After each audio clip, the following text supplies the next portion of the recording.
Namo tassa bhagavato arahato samma sambuddhassa. Namo tassa bhagavato arahato samma sambuddhassa. Namo tassa bhagavato arahato samma sambuddhassa. Puttang dhammang sanghang gunutarang upachayang namasami.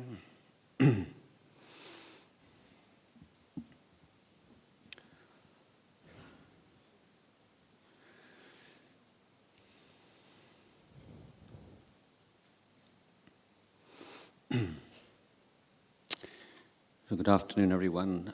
I would like to say a few words on the topic of friendship and noble friendship and Luang Por Chah as Kalyana Mitta.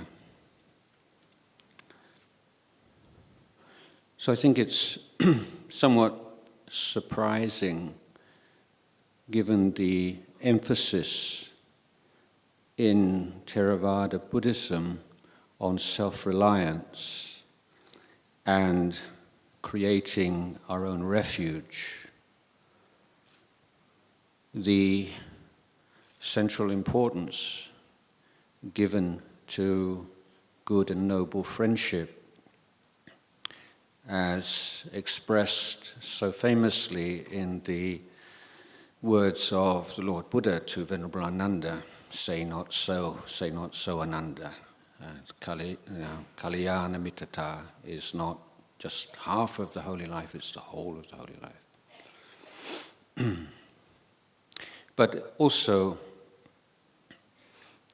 in everyday life, the importance of good friendship is to be found in the very first lines of the Mangala Sutta.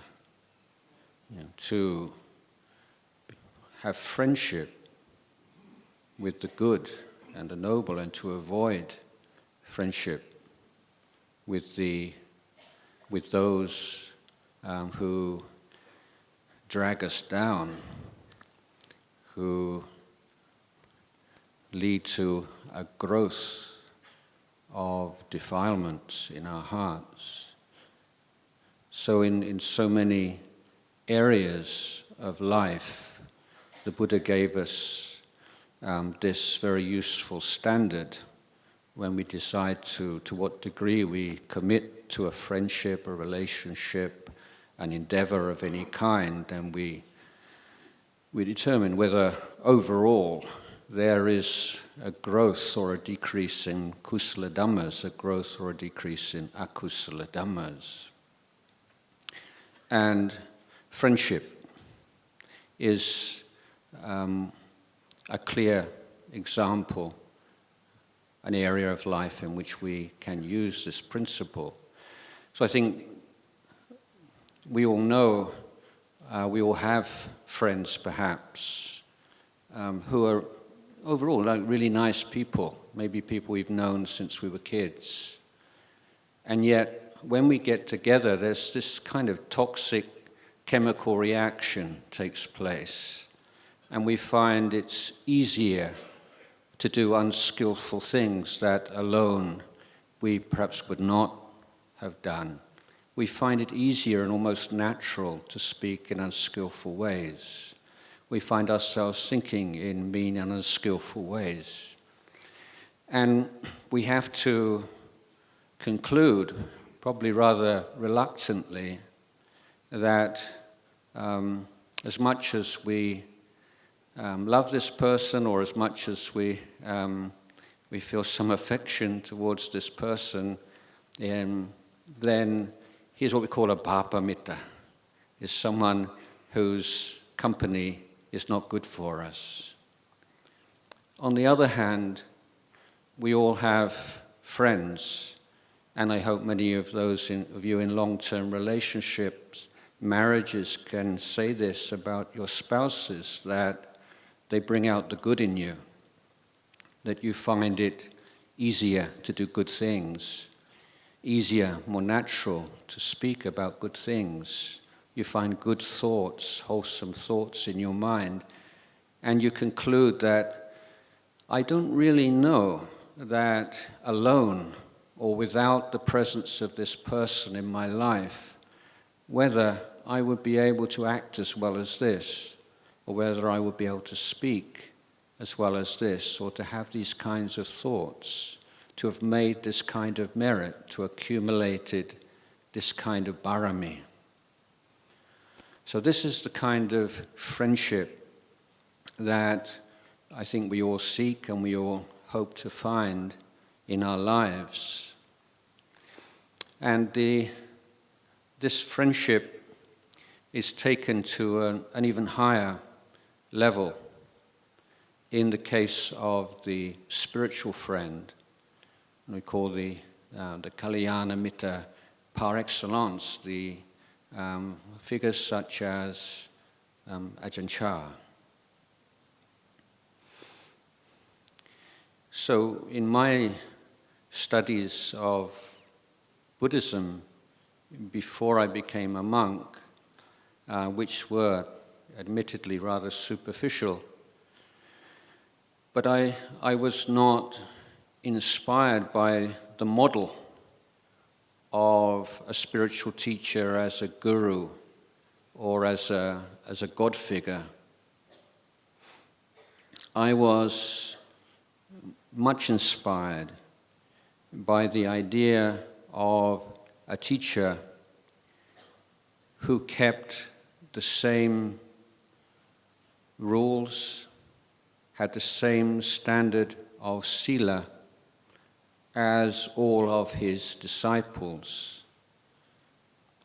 I felt a system in which there was no conception of a kind of a crazy wisdom in which the enlightened being could not be held accountable for his actions or not held responsible in the way that a normal person or an unenlightened person could be for acts which would otherwise be criticized or considered immoral. So the idea that a great master, an arahant even, should keep all of the rules of the Vinaya in exactly the way that a young monk of a few days, a few months, a few pansas would. For me, this seemed to be to form the backbone of a training that I could trust and that I could commit my life to. So this was one of the reasons which I chose this particular school of Buddhism, and led me at the age of 20 to Wat Pah in northeast Thailand. And over the years that I studied with Ajahn Chah, which were few, to be,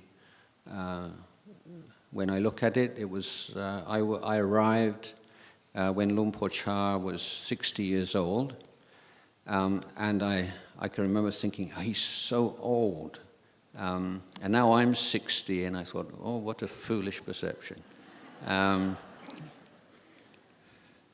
But he was old, actually, for a 60-year, and he admitted himself that he'd aged, and he looked older than his age, I think, at that point in his life. And he would say, well, considering all that I put myself through when I was a young monk, then I'm just happy to still be around at all.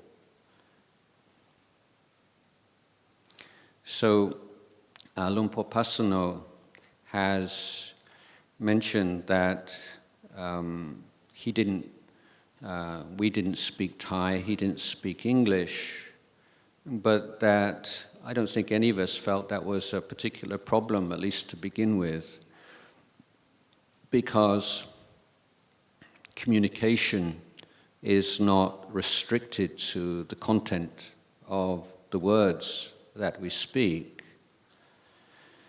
and that the feelings that we have, or the feelings that the student has towards the teacher, or indeed any listener has towards any speaker, condition to what extent any change takes place.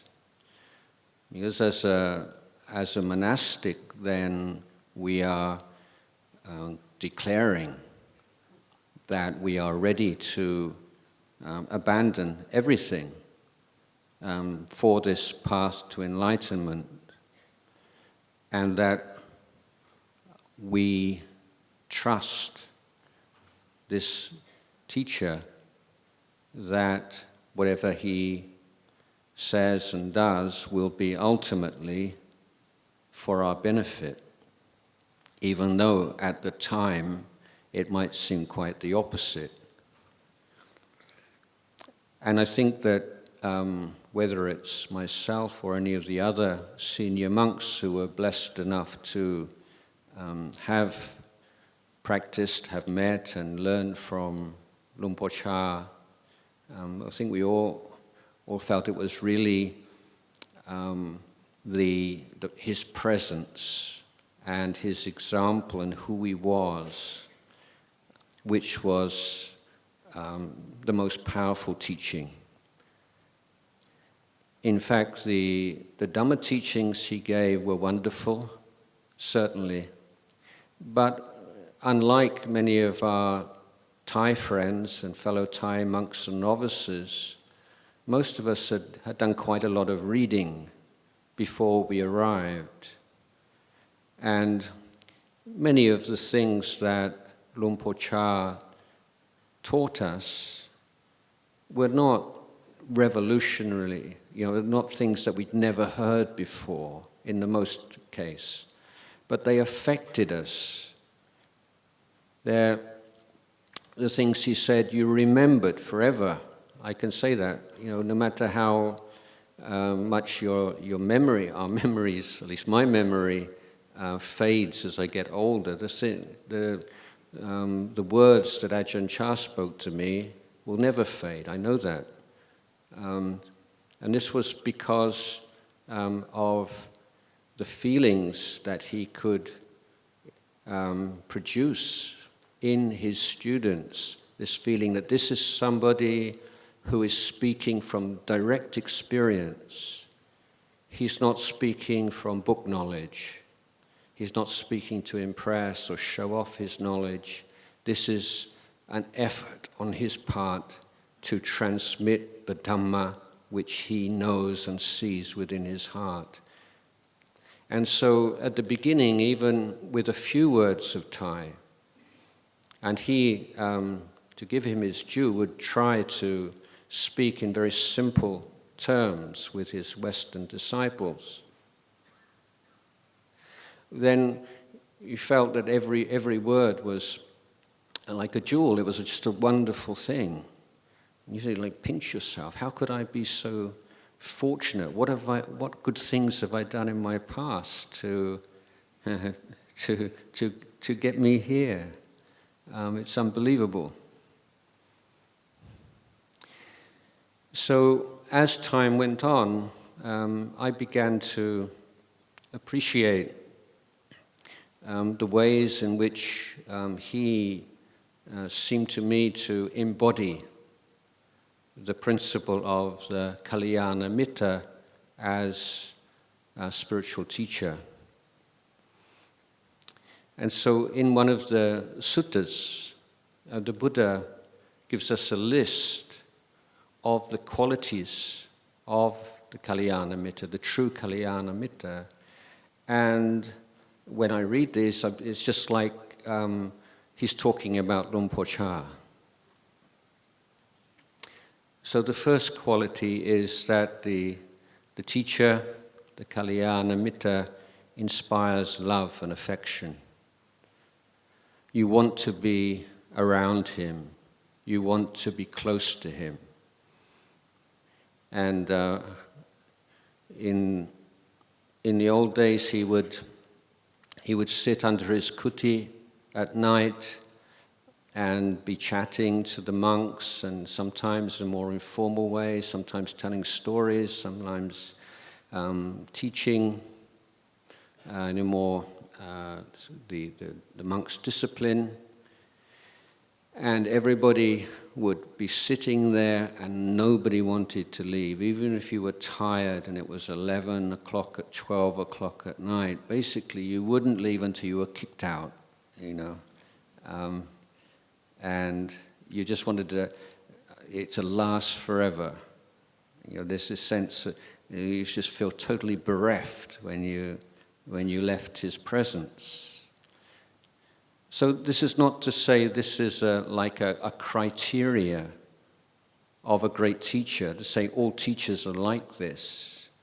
But this is one of the criteria which was very apparent in Luang Por Chah.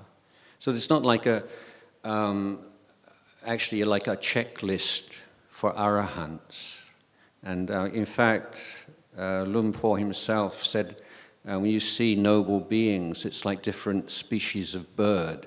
You know, they collect different sizes and colors and make different sounds, but they're all basically birds. And so you have charismatic arahants like Ajahn Chah, and then yes, you can have grumpy arahants as well, you know, and you have like voluble, articulate arahants and rather shy and inarticulate arahants. So this quality of Ajahn Chah was not, you know, a proof of anything, and it doesn't mean that monks who don't have that kind of magnetic quality are not arahants, but this was something that was very, to me, and I think to most others, very strong feature of who he was. And his brother said to me, and this is a long time ago in the 1980s, and he said to me, it's not like he's really handsome, but when he's in the room, you just can't take your eyes off him. Yeah. So, and I said, yeah, that's the definition of charisma, isn't it? So there's this kind of warmth and affection, love that you feel, we felt for Ajahn Chah. But for any Kalyana Mitta in a leadership position, to be the abbot of a monastery or of any kind of organization, that lovableness has to be balanced by the second quality, and that's the quality of that he inspires respect. So if you look at this picture up here, that for me, what's your immediate emotion when you look at that picture? That picture doesn't, for me, inspire a sense of love and what you like think, oh, you know, I feel respect, and I feel a little bit kind of fear, actually. So, excuse me, speaking about myself again, but I had this personality, and I can't remember ever being afraid of another human being. I mean, I've been afraid of physical violence when I was a teenager and going to football matches and things like that, but not of like ever afraid of any authority figure. And yet I found myself really afraid of Ajahn Chah. And even though, you know, I'm sitting in front of a man who hasn't even killed a mosquito in his life, 40 years, and yet there's something about him, some kind of elemental quality, something like in the presence of a mountain or a huge waterfall or something like this. There's something that's kind of, it creates a distance. So you have with the lovable side of Ajahn Chah, you have this sense of connection and intimacy. And at the same time with this respect-inspiring deportment and his personality, then there's this balance with a little bit of distance. So you have a sense of intimacy and distance. And if there's only the lovable side of a teacher, a parent, then sometimes the students can forget themselves a little bit. and get a little bit too, try to get too close or feel too close. It's not good for the student, maybe not good for the teacher. But he was able to produce this sense of respect and awe, and this sense of, how can someone do that? It just takes your breath away. And just it's that sense of respect, that he could live his life like that he could practice like that. And he was somebody who always led from the front. He's not someone who just said, do it like this, do it like that, and he goes back and has a rest. He does it, he's there leading, and he does it more than you could do, more than you could ever hope to do, and better than you can do. And you look at him for any signs of greed and jealousy and anger and irritation and confusion, and you look again and you look again, and there's one part of you that doesn't want to look because you just want to hold him up and look at him as being perfect, and there's another part of you can't help. You just want to see, is there actually some kind of blemish or flaw in this diamond, and you can't help yourself looking. No.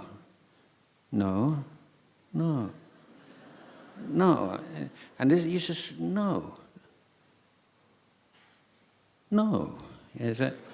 And this is how this sense of respect and awe builds up. How can a human being be like that? It's just like it's a different level. And I wrote this poem, and it's this, I said, when I met him, it's like you lived in a universe that only has plastic flowers, and then one day you see a real flower. Oh, that's what a flower is. You didn't even know that there was such a distinction between plastic flowers and real flowers until you met a real flower. Or if you only ever heard, I don't know whether this simile works, but bear with me. If you only ever heard like karaoke singers, and then you heard like an opera singer, that's what singing is. It's like, it's this sense that this is just a whole different league. It's a whole different way of being a human being. It's just beyond anything that you recognize that you can conceive. So this is the kind of feelings that of respect, and he's a leader, and just in so many areas in terms of, I mentioned before in his practice of the Vinaya, you get a bit older and like me, a bit sloppy in this and sloppy in that. No, he was always, his robe was always beautifully rolled, and he was always a model of decorum and correctness in his posture and his movement, and his sitting down and his getting up. And it's just respect. And the more that you try to practice, and the more you realize how tough it is and how difficult it is to deal with defilements, and how beautiful and how noble the Kusala Dhammas are, and then you see in him this freedom from these Akusala Dhammas, and the beauty of the Kusala Dhammas in him is like a vessel for Kusala Dhammas. That there's this sense of great respect. And the next quality is that he inspires you to emulate him. This is the quality of a teacher. And one of the skillful means that Rinpoche employed, and feature of his Dhamma talks, in all of his Dhamma talks, he didn't talk about himself very much. It took months and years combing through the Dhamma talks that he'd given to find the odd biographical detail. When I was researching for the original Thai biography, it's a long time, and you finally find a 5-minute anecdote, a story, and it's wow, this goes straight in the book, there. So, But when he did talk about himself, it tended to be about his difficulties, his problems, his weaknesses as a young monk. And it was obvious that he was very keen on reminding his students that he started off where we were all starting off. He wasn't this kind of pure being that was sort of encased in a halo from birth. He'd been naughty and he'd been stupid and he'd done things that maybe not so skillful as a boy and a young man, and as a young monk he struggled with sexual desire and he struggled with all kinds of. But his message was not that I'm a special figure who has just so much barami and just look up to me and bow. His thing was, look, I've been all through all these things that you're going through, and you may not think that there's an end to them, but there is. I've been through them. And I, as Lumpur Pasano said earlier, he said it's because I was willing. I was willing to dare. I was gla. He had this warrior mentality. He's just going to stick with it.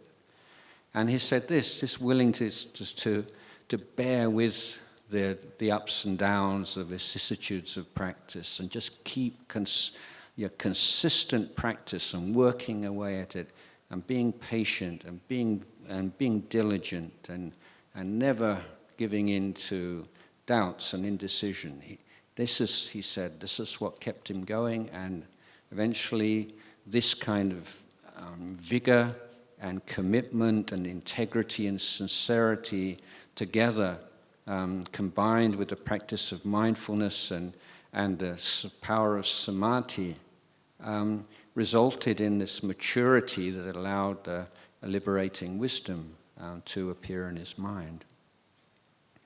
So he's someone who was inspired you to believe that you could do it. He inspired you to try it out and put it to the test. And he inspired you to do things that you didn't think you could do. And this is, I think, the sign of a teacher. It takes you beyond the limitations that you create for yourself out of your own fears and self-doubt, and say, yeah, you can do this. Really, you can. So he was great. This is the fourth quality. Great communicator. Even when you don't speak his language, he doesn't speak your language. He's communicating something that you never forget. But of course, some of you may be familiar when he was, well, how do you teach all these Westerners? Do you speak English? Do you speak Japanese? Do you speak German? And he said, no. And how do you teach all these people? And he said, your house, do you have cows? Yes. Do you have buffaloes? Yes. Do you have chickens? Yes. Do you have dogs? Yes. Well, do you speak cow language? Do you speak buffalo language? And I say, no. He said, well, yeah. Well, how? That's how, these Westerners, he says, just like water buffalo. You put a ring through the nose and you just pull them this way and you pull them that way. They sooner or later they get the hang of it. So it's like it's not teaching like teaching on a university course. It's training, and the teaching in terms of the content is one part of that for sure. But it's the training, and it's the making you suffer.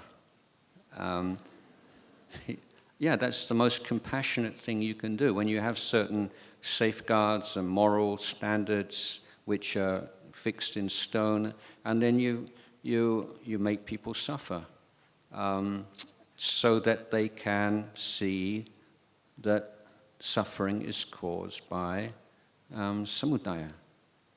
You can only see suffering is like a stream. You can only see it when you go against the stream. If you're flowing along with the stream, can you tell how fast the stream is?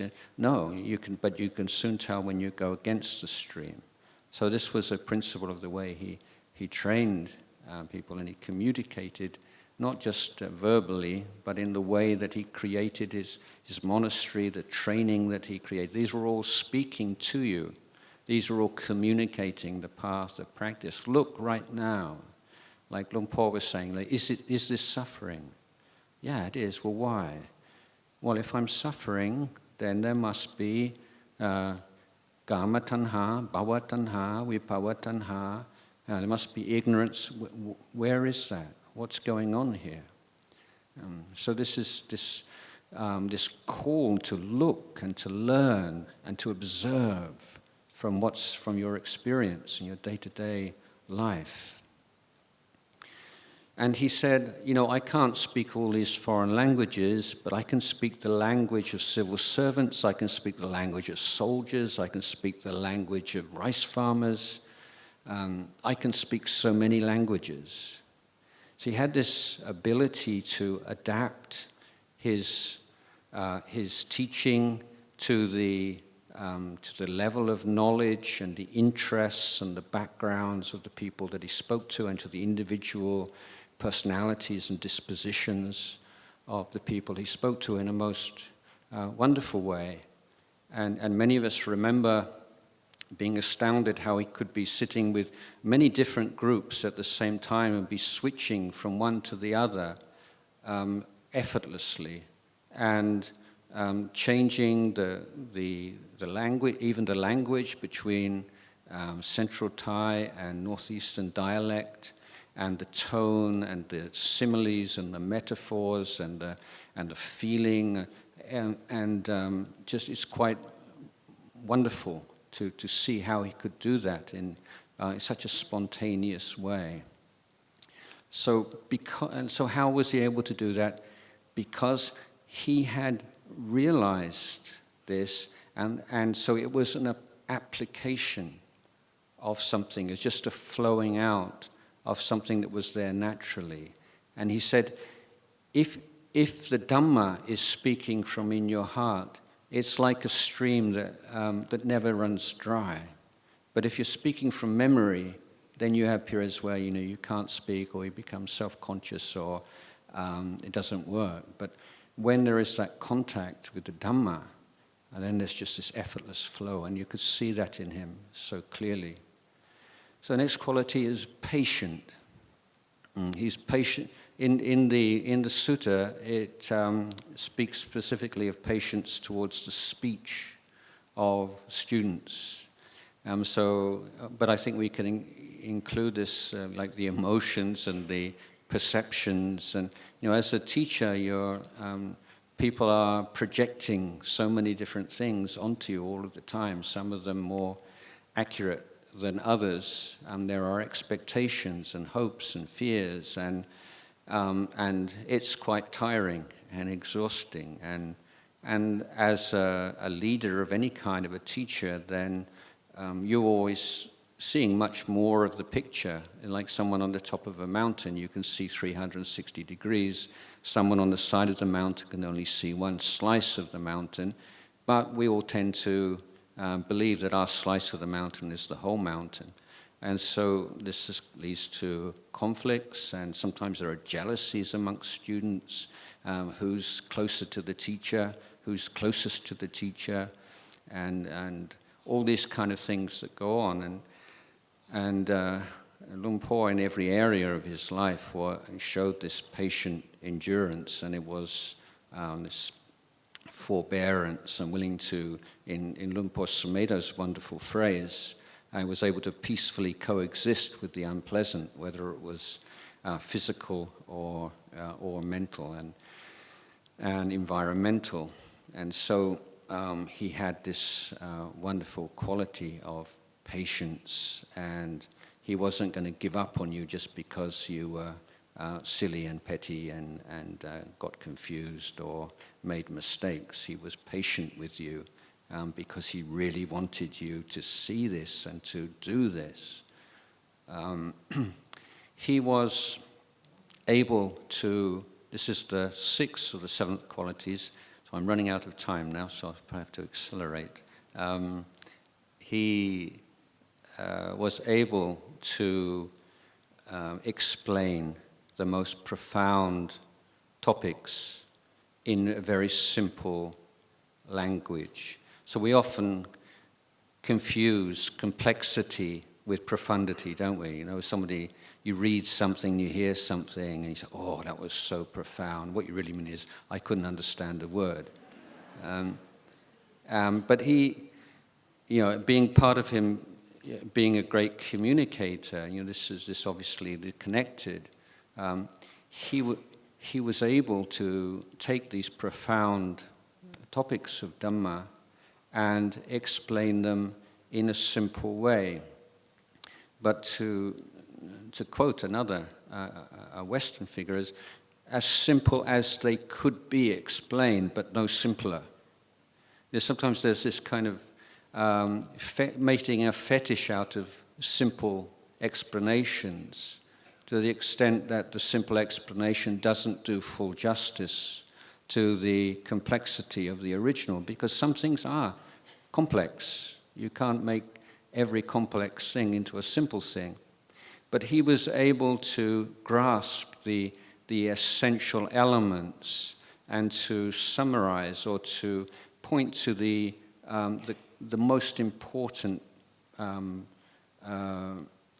distinctions that needed to be made, and masterful use of simile and metaphor to illustrate his understanding of Dhamma. So it wasn't just that he could speak in a very simple way without using a lot of very difficult words and concepts, but that the simplicity did no harm to, did not in any way distort the profundity that he was referring to. This was his genius. Lastly, he was someone who never led his students away from the Dhamma, whether it's into distraction or into wrong views. He was never gave bad example. He never abused his power, his authority. If you think about it, if you're someone with his charisma, his personal magnetism in whatever mode of life, in whatever environment, he would have been an important person for sure. And added to or intensified by that natural power and charisma and awe-inspiring nature, he had all of the barami of the robe and of the yellow robe, and this is like powerful piece of cloth. You know, this is like 2,500 years of barami in this simple robe, and in his position as an abbot, and in his reputation as a great monk or even an arahant. Basically, he could very easily have taken advantage of anybody he wanted to, and he never did, even once, in any kind of way, even in the most trivial of ways. And this is one of the great marvels that we found in Ajahn Chah. So this isn't a kind of today a kind of academic, like even-handed presentation. This is a presentation of a fan. This is a presentation of someone who loved and respected Ajahn Chah as if he was my father, and indeed he was my father. He was my upajjhaya, and I myself and all the rest of the monks who spent time at Wat Pah Pong, you know, just feel this great sense of gratitude and joy to have had the immense good fortune to have been his disciples and to be his disciples. And we're all very happy to be able to share some of our enthusiasm with all of you today. So I'd like to end my talk at this point. Sadhu, sadhu, sadhu.